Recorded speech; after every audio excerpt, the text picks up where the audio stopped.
India की number 1 choice Bharat matrimony.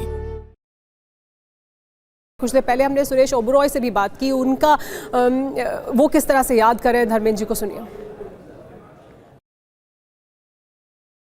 सही बात है, बिल्कुल सही है ना। बहुत अच्छे इंसान, बहुत ही हेल्पिंग इंसान और हमेशा आशीर्वाद देते थे। हमेशा जब भी उनसे मिलता था, इतने खुलूस से, इतने प्यार से मिलते थे। मैं उनका फैन भी था, हूँ, रहूंगा। और मैं क्या, सारी इंडस्ट्री उनकी रिस्पेक्ट करती है और थी। सारी इंडस्ट्री में इतना प्यार, इतनी इज्जत उन्होंने पाई।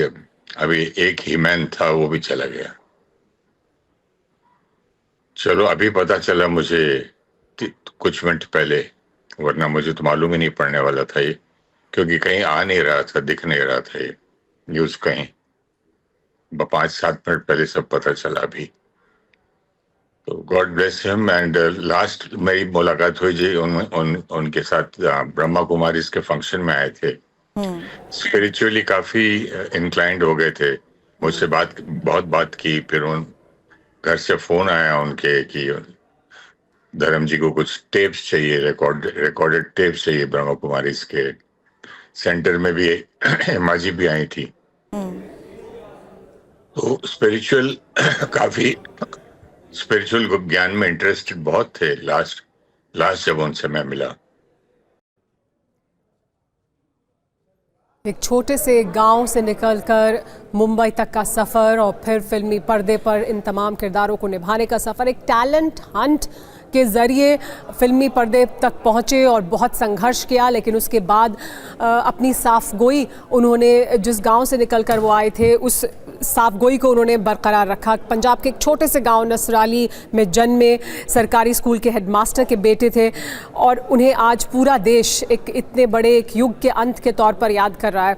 हमारे साथ TV9 भारत पर संवाददाता जयप्रकाश लगातार बने हुए हैं, जो विलेपाले शमशान घाट के बाहर ही मौजूद हैं। हम देख रहे हैं कि जयप्रकाश की तमाम जो बॉलीवुड के दिग्गज हैं वो पहुंच रहे हैं और अंतिम दर्शन करने के बाद बाहर भी निकल रहे हैं। अभी क्या जानकारी मिल रही है? क्या अंतिम संस्कार हो चुका है धर्मेंद्र जी का? क्योंकि देओल परिवार अभी अंदर ही है, क्या कुछ आप वहां देख पा रहे हैं? हम एक बार फिर रुख करेंगे जयप्रकाश का और उनसे जानेंगे कि वहाँ इस वक्त क्या हो रहा है। लेकिन पिछले 3 से 4 घंटे से लगातार विलेपाले शमशान घाट के बाहर इसी तरह के दृश्य बने हुए हैं। बड़ी संख्या में लोग पहुँचे हैं, जिसे जब जानकारी मिल रही है वो वहाँ पहुँच रहा है। हमारे साथ अभिनेता सुरेंद्र पाल जी जुड़ गए हैं। सुरेंद्र जी, हम आज और पूरा देश आज धर्मेंद्र जी को, उनके फिल्मी करियर को, उनके जीवन को और जीवन जीने के उनके तरीके को अपनी अपनी तरह से याद कर रहा है। आज के दिन आप धर्मेंद्र जी को किस तरह से याद करेंगे? देखिए, मैं तो धर्म जी की जो ये खबर एक ऐसी खबर है कि मेरे पास शब्द नहीं है। मैं निशब्द हो जाता हूँ कि क्या कहूँ मैं। ये फिल्म इंडस्ट्री का जो सबसे सुनहरा एरा था, उसकी ये समाप्ति हो गई है। धर्म जी वॉज ए आइकॉनिक पर्सनालिटी, एक बहुत ही खूबसूरत इंसान, बहुत सिंपल आदमी, बहुत ही सिंपल तरीके से रहना, लोगों से बात करना, लोगों से मिक्सअप करना। मैंने तो पहली बार जब उनके साथ अपना करियर की शुरुआत की थी 1980 में, जब हम सुभाष घई की फिल्म कर रहे थे क्रोधी के दौरान, मेरी पहली मुलाकात, मेरा पहला डेब्यू उनके साथ हुआ था और पहला शॉट मैंने धर्म जी के साथ दिया था। और वो मेरे पसंदीदा हीरो थे, मेरे फेवरेट थे। मेरे क्या फेवरेट है, पूरे हिंदुस्तान के फेवरेट हीरो थे। बिल्कुल जी। और उनका जो प्यार था, करने का तरीका था, वो बिल्कुल अद्भुत था। अद्भुत कलाकार थे और हर रोल को उन्होंने जिस खूबसूरती से जिया है, चाहे वो फूल और पत्थर हो, जो उनके बहुत बिगिनिंग की फिल्म थी, उसके बाद शोले के जय वीरू की जोड़ी बहुत बड़ी हिट हुई, और उसके बाद उन्होंने जो भी फिल्में की, चाहे वो सत्यकाम हो या ऑफ बीट फिल्म भी करते थे तो उसमें 4 चांद लगा देते थे, और जब वो कोई कमर्शियल फिल्म करते थे तो उसमें 4 चांद लगा देते थे। वो उनके जैसा कलाकार, धर्मेंद्र जैसा कलाकार ना भूतो ना भविष्य, ना ऐसा कलाकार पैदा हुआ है और ना ही कभी होगा। मेरे पास शब्द नहीं है उनके बारे में कहने के लिए कि मैं उन किन शब्दों का इस्तेमाल करूं जिससे उनकी महिमा मंडल या उनकी खूबसूरती को मैं उजागर कर सकूं। सुरेंद्र जी, आपके साथ का कोई ऐसा इंटरेक्शन, कुछ ऐसा जो जिसने आप पर बहुत छाप छोड़ी हो, या एक बहुत हल्का पल या कोई बहुत बहुत प्यार भरा पल जो आपको याद आज के दिन जरूर आ रहा हो धर्मेंद्र जी के बारे में सोचकर?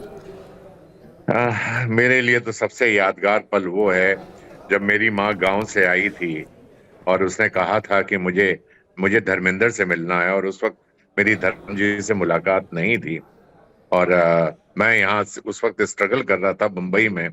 तो मैं अपनी माँ की इच्छा पूर्ति करने के लिए, मेरी बूढ़ी माँ थी और मैं उनकी इच्छा पूर्ति करने के लिए मोहन स्टूडियो अंधेरी ईस्ट में मोहन स्टूडियो था, वहां जब मैं गया तो मुझे किसी ने बताया कि धर्म जी यहाँ शूटिंग कर रहे हैं। तो मैं अपनी माँ को टैक्सी में बैठा के वहां ले गया और मैंने माँ को नीचे टैक्सी में बैठा के रखा, मैं ऊपर गया दौड़ कर। तो जब मैंने उनका दरवाजा खटखटाया तो काफी सारे प्रोड्यूसर अंदर बैठे हुए थे, धर्म जी भी उसी में बैठे थे। मैंने उनको प्रणाम किया, मैंने कहा सर मैं आपसे एक इच्छा लेकर आया हूँ। बोलो क्या? बोलो। तो मैंने कहा मेरी माँ आपसे मिलना चाहती है। तो उन्होंने इस तरह से मुझे प्यार दिया कि जैसे वो पता नहीं मुझे बरसों से जानते हैं। बोले हाँ लेकर आओ। मैं फौरन दौड़ के गया और अपनी माँ को लेकर आया और माँ को उन्होंने गले लगा लिया और गले लगा के अपने बगल में सोफे पे बैठाया और कम से कम आधे घंटे मेरी माँ से बात की। वो मेरे जीवन का सबसे खूबसूरत लम्हा है। और यही उनकी सादगी, अपनापन, यही सिंप्लिसिटी थी उनकी, यही उनकी एक ईमानदार शख्सियत जो उनके चेहरे पर भी दिखाई देती थी। बहुत शुक्रिया सुरेंद्र जी बात करने के लिए TV9 भारतवर्ष से। इंडिया की नंबर 1 चॉइस भारत मैट्रिमनी।